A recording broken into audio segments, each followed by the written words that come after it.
Assalamualaikum warahmatullahi wabarakatuh.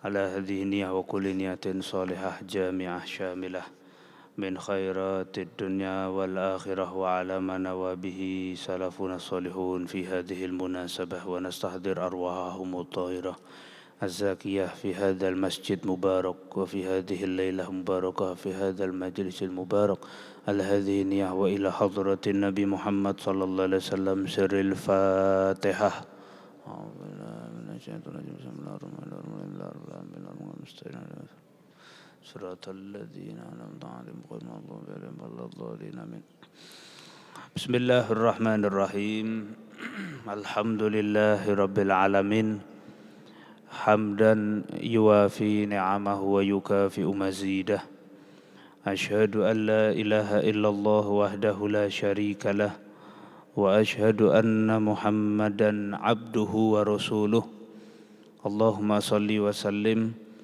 وبارك وكرم وعظم ومجد على سيدنا محمد مفتاح باب رحمة الله عدد ما في علم الله صلاة وسلاما دائمين بدوام ملك الله وعلى آله وصحبه رب اشرح لي صدري ويسر لي أمري واحلل عقدة من لساني يفقهوا قولي آمين اللهم آمين. Alhamdulillah.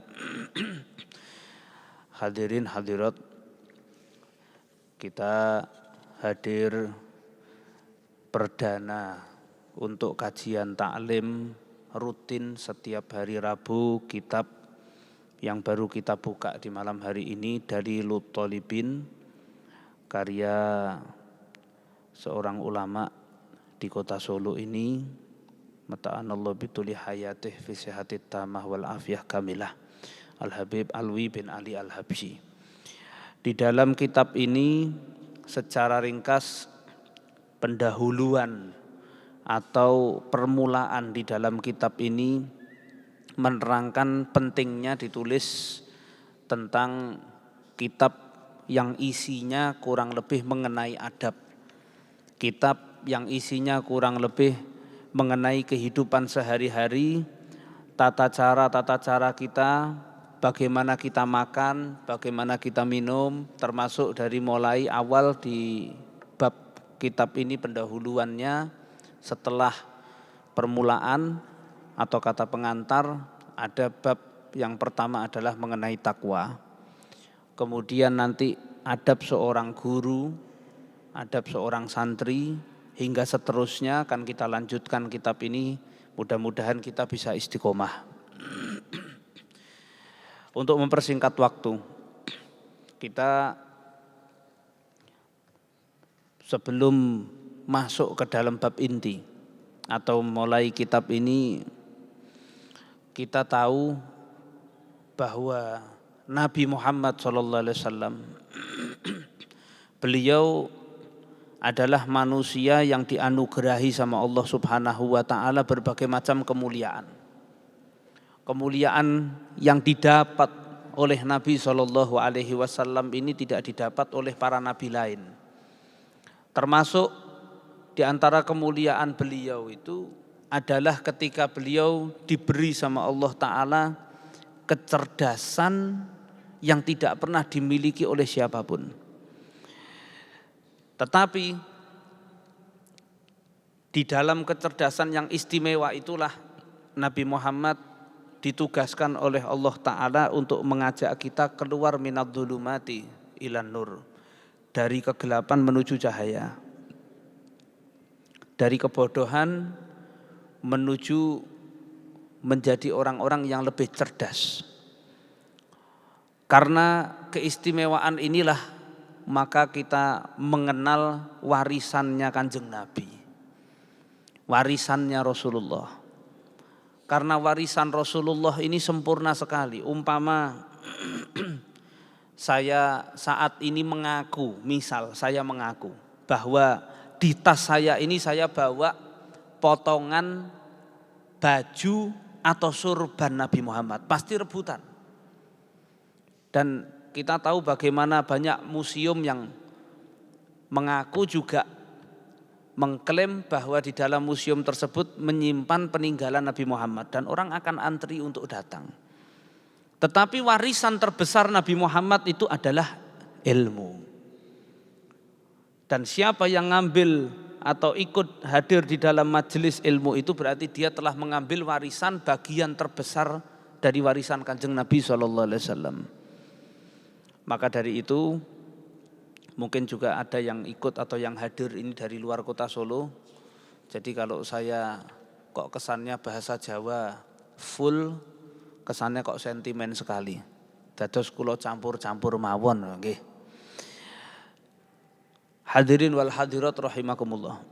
Di dalam kesempatan yang singkat ini kita ngaji ilmu, kita taklim, kita niati supaya segala sesuatunya menjadi lebih baik dan keberkahan melimpah kepada kita. Keranten orang itu yang di zaman modern ini dimanapun tempat dia bisa ngaji sebetulnya. Melalui YouTube atau dari live Instagram bisa. Cuman keberkahan hadir majelis itu tidak bisa dikalahkan. Keberkahan hadir di majelis ilmu itu tidak akan bisa dikalahkan dengan keberkahan orang yang ya tetap barokah, tetap bagus, tetap punya nilai tersendiri di sisi Allah Ta'ala orang yang ngaji melalui handphonenya. Di tengah banyak orang yang sibuk dengan kasus perceraian artis, di tengah banyak orang yang sibuk dengan tontonan-tontonan yang tidak bermutu, ketika dia menggunakan handphonenya untuk menonton kajian pun dia juga mendapatkan pahala. Cuman ketika dibandingkan dengan hadirnya dia di majelis tersebut jelas berbeda. Jelas pasti berbeda sekali. Maka kita melihat di dalam majelis ilmu ini pada saat sejarah atau ada riwayat Abu Hurairah. Yang mana Abu Hurairah ini datang ke satu tempat di pasar setelah Nabi Muhammad wafat. Sepeninggal Nabi Muhammad, Abu Hurairah ini punya satu ide. Dia datang ke pasar, dia berulah yang membuat geger pasar pada saat itu.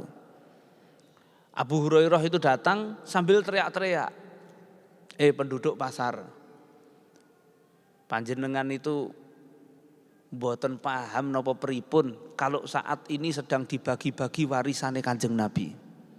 Sedang dibagikan warisannya Rasulullah. Maka penduduk pasar geger. Di mana dibagi warisan Nabi Muhammad?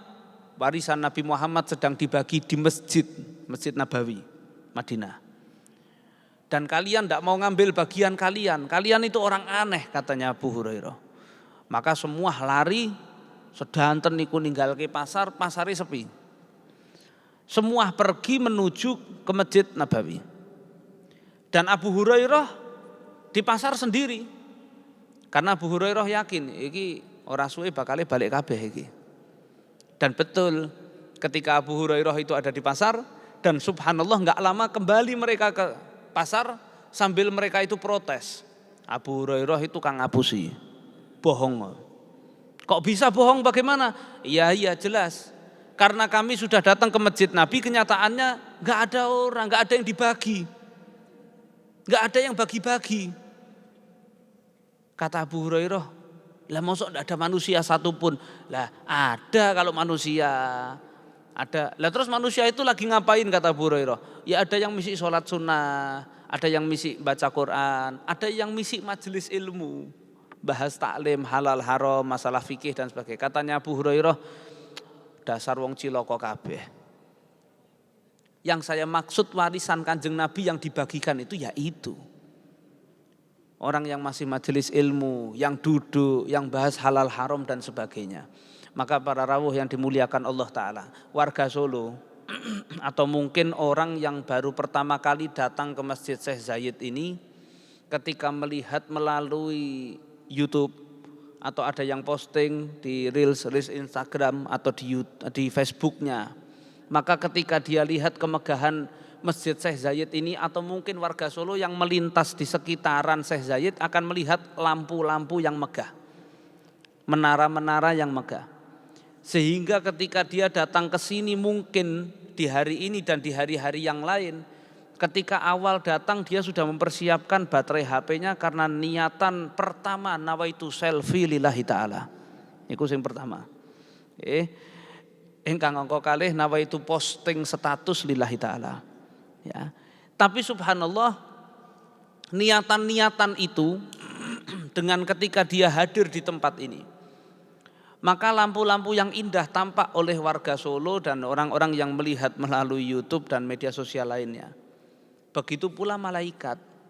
Nyon sewu, mohon maaf, malaikat itu dari jauh sana ke tepian kok. Lihat ada yang terang benderang, tapi bukan lihat lampu menaranya, bukan lihat lampu ornamen-ornamennya Syekh Zaid. Dia melihat ada seperti lampu yang nyorot, kemudian tanya sama Allah, ya Allah, itu apa kok ada yang terang-terang? Malaikat, ketika di zoom, iki nek cara ndelok nganggo map ngono kae. Di zoom. Ini di kota Solo, cedak rel kereta, ana sing jek bongkaran viaduk kae. Kok subhanallah ada yang terang-terang. Apa ya Allah? Malaikat, itu hamba-hambaku yang berkumpul di Masjid Raya Syekh Zaid. Mereka datang dan duduk mengkaji ilmu. Mila niku saiki tak tugasi malaikat, semua dari kalian turun ke Masjid Raya Syekh Zaid dan catatlah orang yang hadir di Masjid Raya Syekh Zaid malam ini terampuni dosa-dosanya. Iki urung rampung, aja seneng sik. Ketika malaikat turun, ya Allah langsung kasih laporan. Nyun sewu, mohon maaf, nyun papunten. Tidak bisa saya catat semua. Yang saya catat kebetulan yang megang kitab tok niki. Yang ngomong di mic hanya itu saja yang saya catat. Sedaya mboten kula catet. Satpame security-ne mboten kula catet kabeh ya Allah, mboten. Sing kula catet niku sing ceramah tok niki. Saya ojo ngamuk sih tapi belum rampung ini. Loh kenapa kau udah dicatat semua? 99,6% yang hadir pertama niatnya selfie. Kedua penasaran, iki pengajian perdana ono seneke pora. Yang ketiga keempat disebut. Tapi Allah Ta'ala ketika mendapat laporan dari malaikat, hei malaikat, iku dudu urusanmu. Jawaban Allah tegas, itu bukan urusanmu. Walaupun mereka datang niatnya macam-macam, ada yang selfie, ada yang berantem di rumah tangganya melarikan diri ke Syekh Zaid, ada yang ditagih sama perpelecitan sosial. Kemudian dia melarikan diri ke Syekh Zaid, tetap semua orang-orang yang terampuni dosa-dosanya. Nah, ini baru amin awake dhewe. Tetap termasuk orang yang istimewa. Kenapa? Karena memang Allah Subhanahu wa Ta'ala telah mengumpulkan kita di tempat yang istimewa, tempat yang baik ini tidak lain itu karena rahmat khusus dari Allah Ta'ala. Rahmat khusus dari Allah Ta'ala. Karena di dalam kitab ini permulaannya dibacakan atau ditulis permulaan di kitab ini Bismillahirrahmanirrahim.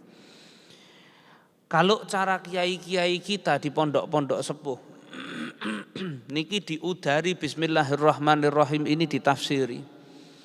Bismillah dengan nama Allah Ar-Rahman, maknanya Al-Mun'im bi jalailin ni'am. Ar-Rahim Al-Mun'im bi daqaiqin ni'am. Ar-Rahman itu adalah dengan nama Allah yang telah memberikan kenikmatan umum. Artinya maknanya adalah semua orang mendapatkan atau semua makhluk mendapatkan kenikmatan yang sifatnya umum. Al-Mun'im bijalailin ni'am. Artinya mohon maaf, kalau kita bangga kita bisa makan, jangankan manusia, itu makanan kucing itu apa itu namanya itu mereknya Whiskas apa itu juga lebih mahal dari harga kebab yang kita makan. Nggih. Begitu pula kalau kita sakit atau enggak enak badan terus ada dokter yang menangani. Lah dokter hewan itu juga ada kok. Gitu. Artinya penyakit yang kenikmatan yang sifatnya umum itu tersebar. Allah yang memberikan kenikmatan itu. Apalagi kok sesama manusia. Beda agama kita mau iri. Lah karena memang Allah yang memberikan kenikmatan itu. Apa hanya orang Islam saja yang bisa menikmati mobil, beli motor, bisa menikmati fasilitas-fasilitas yang ada. Orang di luar Islam pun juga bisa menikmati itu. Itu sifat kenikmatan umum, pada umumnya. Tapi di mana Allah Subhanahu wa taala juga memberikan kenikmatan bidaqo ikin ne'am, sifatnya adalah khusus. Dipilih sama Allah. Ketika dipilih sama Allah, lah kira-kira kita merasa terpilih apa enggak, itu tergantung penilaian kita. Karena di saat seorang hamba, ada namanya sampai disebut Abu Syukur. Sebutannya sampai Abu Syukur karena dilihat orang ini punya berbagai macam musibah tapi masih bersyukur sama Allah Ta'ala. Dulu ada satu orang, satu rombongan dagang. Dia tersesat ketika dalam kondisi yang tidak tahu arah. Kanan kirinya banyak padang pasir. Maka orang ini mampir mau tanya arah ketika dia itu mau pulang. Hendaknya dia menuju mana. Maka subhanallah masuk ke satu rumah gubuk. Satu rumah tua, satu rumah gubuk. Orang ini tadi mau tanya harusnya masuk atau lewat arah mana.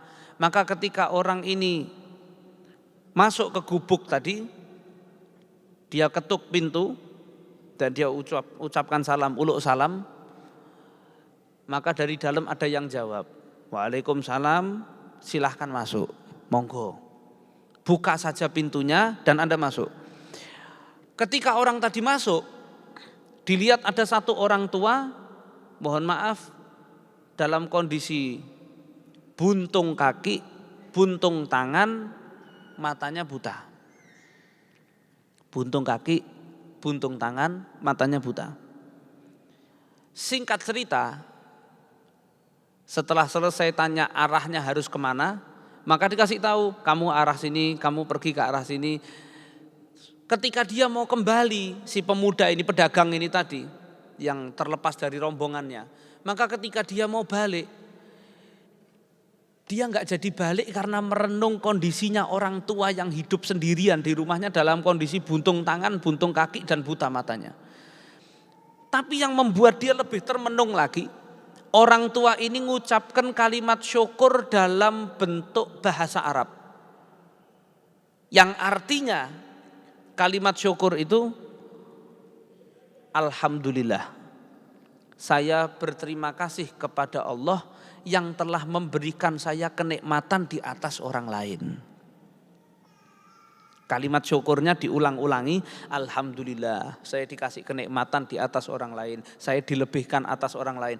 Lah ini anak muda ini mikir, ini yang dilebihkan bagian mananya? Dawung secara fisik saja enggak sempurna, mohon maaf. Buntung tangan, buntung kakinya, buta matanya. Maka anak muda ini tadi beranikan tanya, mohon maaf Mbah, kalau bahasa kita dari orang Solo kalau kita bilang Mbah, nyun sewu Mbah, panjenengan niku ngucapaken syukur dengan kalimat berterima kasih kepada Allah atas kenikmatan yang Allah Ta'ala berikan di atas orang lain. Lah yang saya bingung, yang dilebihkan tuh apanya? Jenengan gak punya tangan, gak punya kaki, matanya buta. Lah terus dilebihkan atas apanya yang dilebihkan? Orang tadi tanya, Mbah niku mau tanya dengan kalimat yang santai sekali. Dia cuma tanya, mohon maaf, saya mau tanya sama jenengan, di dunia ini kira-kira jumlahnya manusia banyak enggak? Oh banyak sekali, 10 juta lebih, ratusan juta, bisa jadi miliar. Oke, saya mau tanya, kira-kira dari miliaran manusia tadi ada yang enggak waras. Ono sing edan apa ora? Kelong saon. Oh wonten, banyak.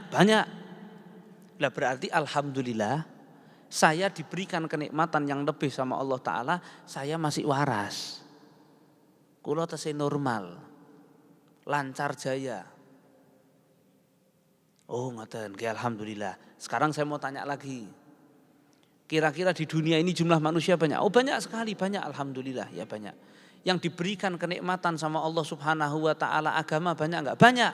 Tapi ada enggak di antara mereka yang enggak beragama, bahkan enggak percaya sama Tuhan yang Maha Esa? Wah ada yang ateis. Walhamdulillah saya beriman kepada Allah Ta'ala. Berarti saya dilebihkan sama Allah Ta'ala atas mereka. Niku disebut kenikmatan-kenikmatan niku semua. Sampai pemuda niku mau gumun, kok bisa? Saya selama ini enggak pernah menyadari kenikmatan niku mau. Lah ini semua kembali kepada kita, kenyataannya mohon maaf. Kenyataannya di dalam Al-Qur'an kita dicap sebagai innal insana khuliqa halu'a. Manusia itu tempatnya berkeluh kesah. Berkeluh kesah itu berarti bahasa kita nyun sewu sambat ngono ae. Dikei panas sambate sumuk, dikei udan kok ora mandek-mandek. Iki hawane wis diatur apik banget kalih Gusti Allah. Siang panas, malam dingin bediding. Ngoten nggih. Nah, iku ya jek sambat. Serak, pilek. Loh, bingung iki. Kalau dikasih hujan tapi hujannya air panas, engko geger meneh. Fenomena apa ini loh, ngoten. Manusia tempatnya berkeluh kesah. Kalau kita mohon maaf yang dicari itu kekurangan, nggak akan ada selesainya. Sama, kita juga dengan pasangan kita begitu. Sing jomblo kepengin ndang rabi, pasan rabi sambat pasangane galak. Kathah mboten iki? Banget. Mung kathah tok. Akeh tur banget. Sing jomblo kepengin rabi. Begitu nikah kok sambat pasangan saya begini, nyesal saya. Loh, lah wingi-wingi piye ngoten niku. Itulah kita. Permintaan-permintaan hajat kita kepada Allah niku terlalu banyak, tapi begitu dikasih ya kurang lagi. Kehidupan manusia niku siklusnya kemerungsung, enggak sabaran. Enggak terima, enggak sabaran.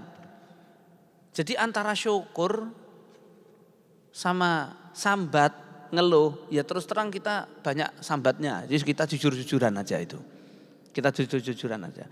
Antara syukur sama sambat, kita memang banyak sambat, banyak ngeluh. Tapi dengan keluhan-keluhan tadi, kadang-kadang kita ditunjukkan loh sama Allah. Bukan kadang-kadang, sering.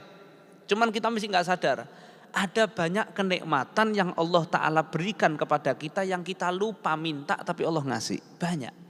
Kesehatan, kesempatan, terhindar dari musibah. Duh, banyak banget. Makanya orang-orang yang soleh punya derajat yang tinggi di sisi Allah. Mereka itu sampai melihat nyon sewu, musibah itu satu kenikmatan. Bagi kita itu musibah, tapi bagi mereka ternyata ini satu kenikmatan. Itu satu kenikmatan yang besar. Dan ini sulit. Karena keadaan kita, kondisi kita yang sampai saat ini dan kapanpun juga gak akan pernah berhenti mengeluh. Gak akan pernah berhenti untuk kadang-kadang kita secara tidak langsung, ya Allah, kenapa kok saya yang gini? Ya Allah, kenapa kok ibu saya yang wafat duluan? Ya Allah, kenapa kok bapak saya yang wafat duluan? Ya Allah, kenapa kok anak saya yang begini? Kenapa kok bukan anaknya dia? Kenapa kok saya yang tahajud motorku ora ganti-ganti? Kenapa sana yang maksiat ora tahu sholat kok malah sukses? Loh, berarti seakan-akan kita kan protes. Seakan-akan secara tidak langsung mohon maaf tanda kutip, kenapa toh ya Allah kok adil? Loh, seakan-akan begitu. Padahal Allah itu maha adil. Allah itu maha segala-galanya. Hanya kita saja sawang sinawang. Melihat orang lain perasaan luweh enak. Melihat orang lain perasaan ya Allah si A iku kok enak banget ya. Ya Allah, si B itu kok begini. Bahkan kita, ya Allah aku pengen dadi kaya kae. Loh. Padahal nek jenengan ketika ketemu dan kita curhat sama Allah, ya Allah aku kok kepengen ya dadi kaya kae. Ketika kita ketemu sama orang tadi terus saling curhat, masalahnya gede banget. Terus kita ditawari, piye, ijolan po piye? Ra gelem. Enggak mungkin mau kita. Ya karena kita enggak tahu hati orang itu. Lah terus siapa yang bisa menikmati? Ya latihan dari kita sendiri. Kita terapi sendiri. Kita cari celah supaya hidup ini tambah umur, tambah nikmat, ora tambah kemerungsung. Enggak tambah ruwet. Kita ini tambah ruwet kenapa sih? Di antaranya aja yang bisa kita lakukan tiap hari, tiap saat. Apa sih?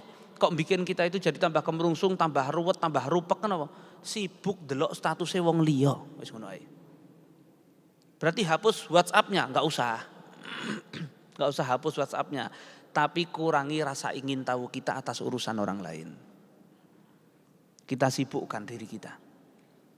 Kita proses bagaimana menjadi hamba-hambanya Allah Ta'ala itu yang sempurna, yang baik, yang bersyukur atas nikmat-nikmat Allah Subhanahu wa Ta'ala itu dimulai dari diri kita sendiri, pelan-pelan, cari celah. Allah itu nebarkan rahmat setiap hari, setiap saat. Kata Imam Haddad, ala fata'arradulaha, dicegat, bagaimana caranya kita menghadang nikmat atau rahmatnya Allah Ta'ala itu, kita tiap hari disuruh menghadang. Lewat apa? Majelis ilmu, sholat berjamaah, baca Al-Quran, berusaha, ya, baca dzikir, baca sholawat, baca istighfar. Di situ rahmatnya Allah disebar. Apalagi majelis-majelis ilmu kayak begini, sampai ditulis di kitab-kitab sholihin termasuk Fawaidul Mukhtarah. Kalau umpama seandainya majelis ilmu ini pahalanya dibuka sama Allah Ta'ala, maka orang itu rela bunuh-bunuhan buat dapat tempat atau posisi yang nyaman. Jadi kisah itu, karena kita nggak dibuka pahalanya kayak apa kita nggak tahu. Maka kita jadi ya ketika datang ya datang begitu ya. Alhamdulillah itu sudah satu nikmat dulu. Tapi karena nggak dibuka pahalanya kita nggak ngerti. Misal umpama takmir Masjid Raya Syekh Zaid bersama dengan Wali Kota Solo Mas Gibran, Pak Dirutnya, Pak Munajat, kemudian mengumumkan terbuka di media sosial bahwa siapapun, ini umpama loh niki, siapapun yang bisa menghadiri acara kajian di Masjid Raya Syekh Zaid, ikut sholat isya berjamaah dari maghrib berjamaah, isya berjamaah, kemudian ikut kajian sampai jam 10 malam umpama. Kita kan batin, ra mungkin prei, ra bakal. Batin itu kan, hati kita kan macam-macam. Oh, kurang kerjaan nanti jam 10. Tapi kan pengumuman belum selesai. Siapapun yang bisa ikut pengajian itu tadi dari sholat maghrib sampai pengajian jam 10 selesai, maka dari takmir Masjid Raya Syekh Zaid dan pemerintahan kota Surakarta atau Solo, insya Allah akan memberikan amplop kepada orang tadi. Amplop setiap kali datang 500.000. Kebak apa orang masjid ini? Kebak. Aku nyuwun karo pengurus nek perlu nyuwun kamar siji nang kene bicarane. Tak nginep kene gen ra telat pengajian. Ngoten. Karena semangat kita memang sementara ini selalu dari segi yang dohir tampaknya.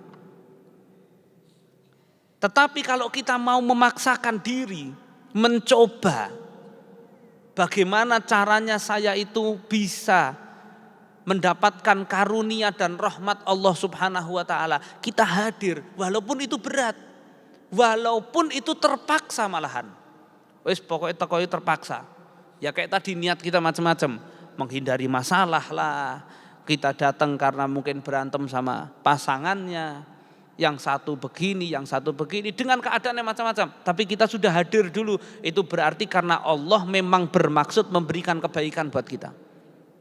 Walaupun awalnya tadi berat, gak ada masalah.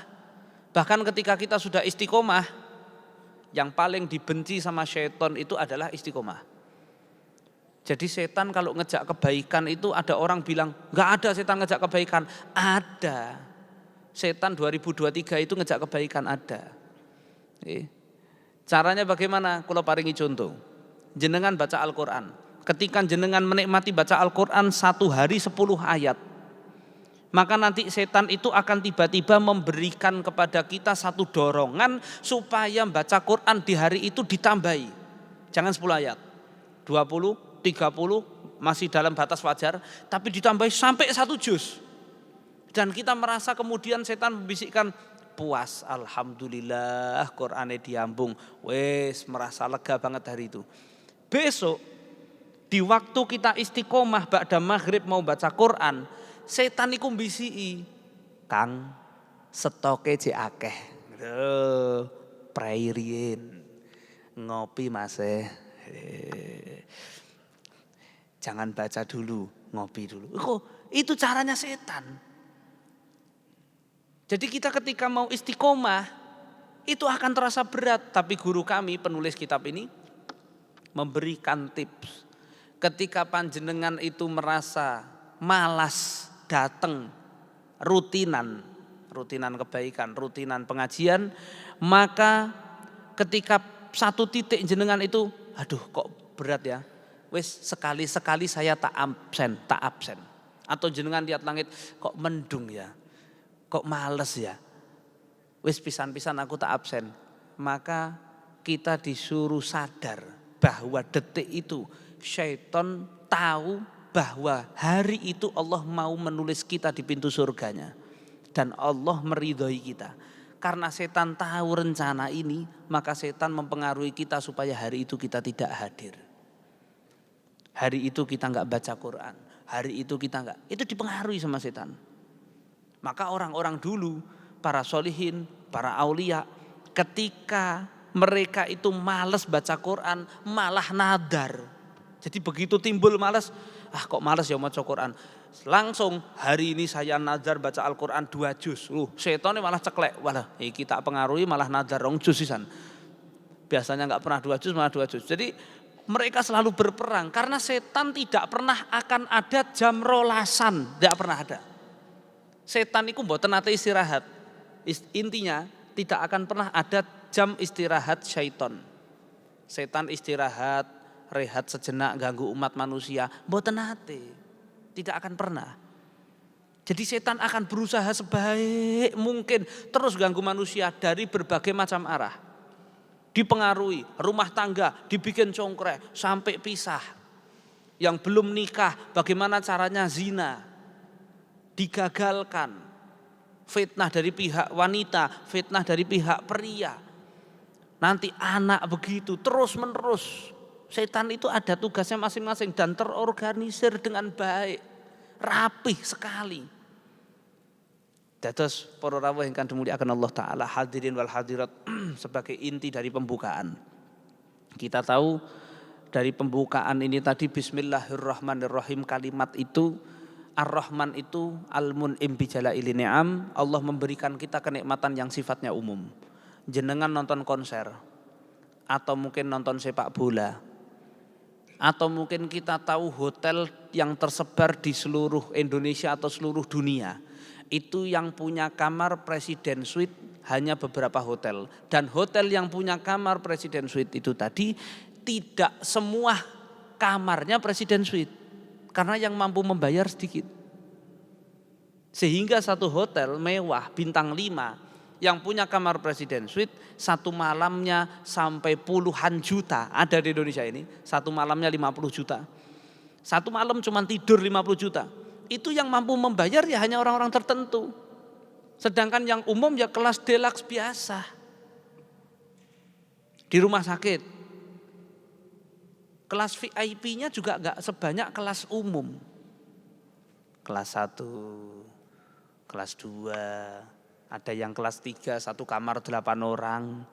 Nanti yang satu pasien dari 8 orang itu ditilii keluarganya satu desa 3 truk. Itu subhanallah. Sehingga yang punya kamar VIP atau yang mau di kamar VIP dia akan bayar lebih. Sama. Kenikmatan dari Allah Ta'ala niku sifatnya umum, ada yang sifatnya khusus. Lah yang VIP inilah yang dipilih sama Allah Subhanahu wa Ta'ala.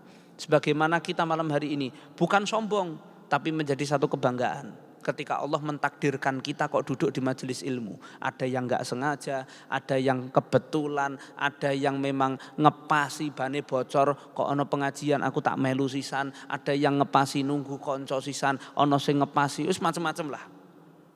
Tapi Allah sudah mentakdirkan kita, berarti itu kita sudah masuk golongan VIP. Mugi-mugi insyaallah istiqomah. Mudah-mudahan dengan pengajian ini perdana kitab Dalilut Thalibin yang akan kita lanjutkan di hari Rabu minggu yang akan datang.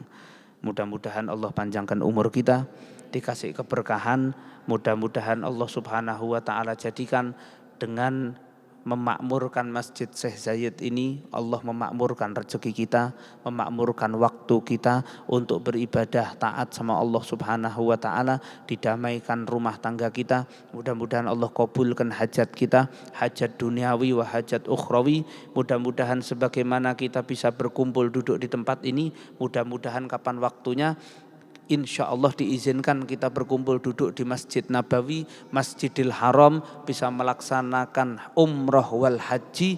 Mudah-mudahan Allah jadikan putra-putri kita anak-anak solihin solihat, abidin abidat, hafidin hafidat. Mudah-mudahan Allah Subhanahu wa Ta'ala wafatkan kita dalam keadaan husnul khatimah, dalam keadaan iman wal Islam. Allah ridho, Nabi Muhammad ridho, guru-guru kita ridho. Mudah-mudahan insya Allah yang terakhir kali keluar dari lisan kita ketika ajal menjemput adalah kalimat La ilaha illallah Muhammad Rasulullah sallallahu alaihi wasallam. Ahyina alaiha ya hayyu amid dahli mumid wa basna alaiha ya ba'ithun fa'anar fa'ana biyamalain fa'umalun walabanun illa man atallaha biqalbin salim bihaqqi rabbana atina fid dunya hasanah wa fil akhirati hasanah wa qina adzabannar. Wa sallallahu ala sayyidina Muhammad wa ala alihi wa sallam walhamdulillahi rabbil alamin. Al-Fatihah.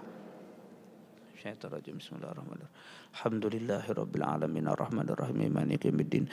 Iyyaka na'budu wa iyyaka nasta'in ihdinas siratal mustaqim. Siratal ladzina an'amta 'alaihim ghairil maghdubi 'alaihim waladdallin. Amin ya rabbal alamin. Banyak khilaf, banyak salah, sedaya lepat nyuwun pangapunten sanget. Wallahul muwaffiq ila aqwamit thoriq. Wassalamualaikum warahmatullahi wabarakatuh.